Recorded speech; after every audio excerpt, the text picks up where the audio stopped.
欢迎来到新闻频道。当您订阅频道时，演员们会很高兴。迪丽热巴和杨紫的差距还是出来了，热度上不去，播放量不理想。迪丽热巴主演的新剧遭遇到了成绩危机，她和杨紫的差距还是出来了。当前档期最大的疑问句来了。为啥迪丽热巴和陈星旭主演的《萧启清壤》热度迟迟上不去？迪丽热巴用筷子扎头发，并以1敌多的名场面都上线了，可看一眼剧集的最高热度仍停留在了27000。之前看着《许我耀眼》《庆余年2》等剧集在鹅场动不动就破32000的热度，还感觉这个指标也没啥难度。没成想到了萧启清壤就变得如此艰难了，让人第一次对鹅厂爆款俱乐部的含金量有了直观的认识。而比热度更让人闹心的是萧启清壤的均集播放量。根据云和数据的统计，萧启清壤从播出的第2天起就开始在2100万的均集播放量徘徊，并且伴随着剧情的深入，这个数据还一度出现了下滑，以至于接下来要进入到云和均集2000的保卫战之中了。这个成绩若换作是一些小制作的剧集还不错，但对于尾鱼 IP 加持以及迪丽热巴、陈星旭2位流量主演的《萧启清壤》来说，则是有点不够看了。成绩远低于预期，难道是萧启清壤的制作质量差？又或者是迪丽热巴、陈星旭等主演们的表现太差吗？显然并不是这样。客观地说，萧启清壤在引入的萧这个设定下，整体的故事切入点是很新颖的。迪丽热巴领衔的主演阵容，各自的表现也并不算差，甚至于说演女主的迪丽热巴不仅再度美出了圈，而且在角色适配度和打戏方面的表现还给观众带来了惊喜，说这是他又一代表角色也是丝毫不为过。那萧启清壤的热度为啥就上不去呢？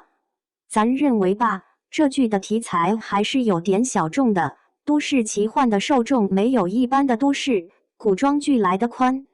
再加上剧集在前期叙事节奏上有点平，这就导致了剧集前期的剧情没能如预期发酵。最重要的一点是，迪丽热巴虽然是女主，但萧启清壤前期的剧情更像是一部群像剧。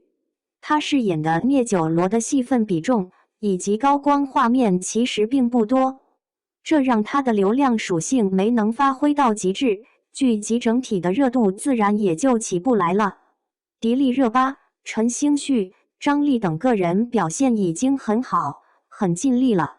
但无奈萧启清壤的题材和剧情受限，才会让剧集的成绩低于预期。伴随着萧启清壤的表现远低预期，迪丽热巴的扛剧能力再度受到了一些网友的质疑，特别是在将她最近几部作品成绩和同期的杨紫做对比后，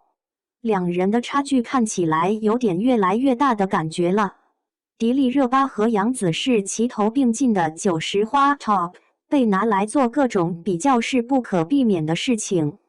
之所以会说两人的差距出来了，是因为后者杨紫过去几部作品的成绩真是太强势了。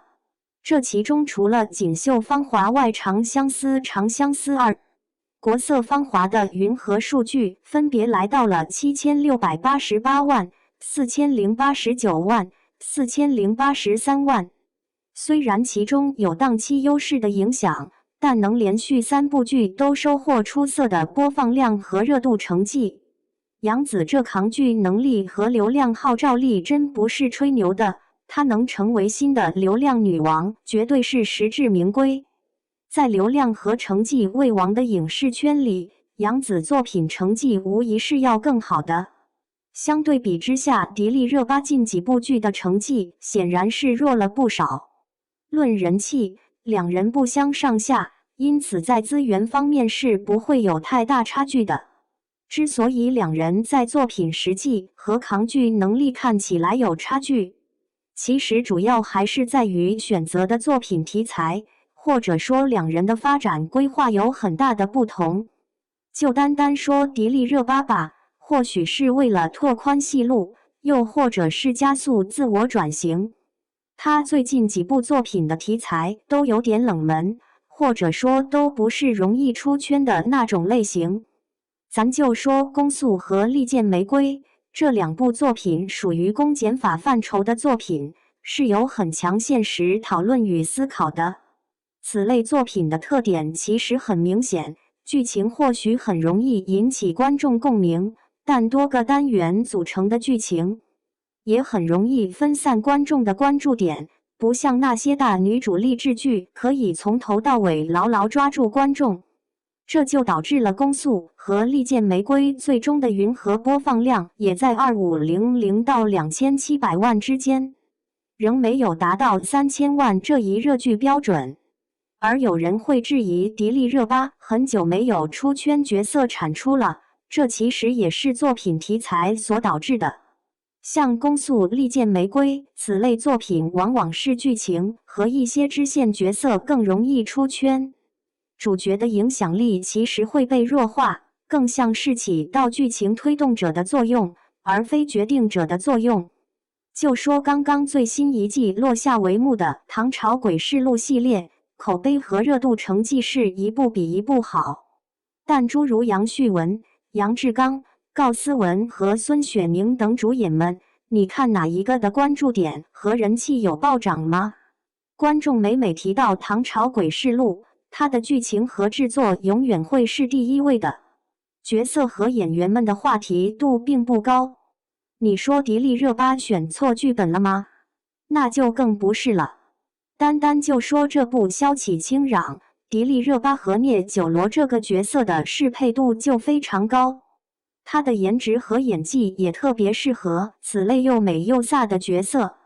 能选择一个看起来还不错的剧本和制作班底，并且出演一个和自己适配度高的角色，这对于演员来说不就是妥妥的梦中情剧了吗？再说了，作品成绩这玩意吧，有时候真需要点运气。萧启清壤没大爆，聂九罗这个角色没能火热出圈，或许只能说是欠缺了点运气吧。所以说迪丽热巴和杨紫的在作品实际上的差距出来了，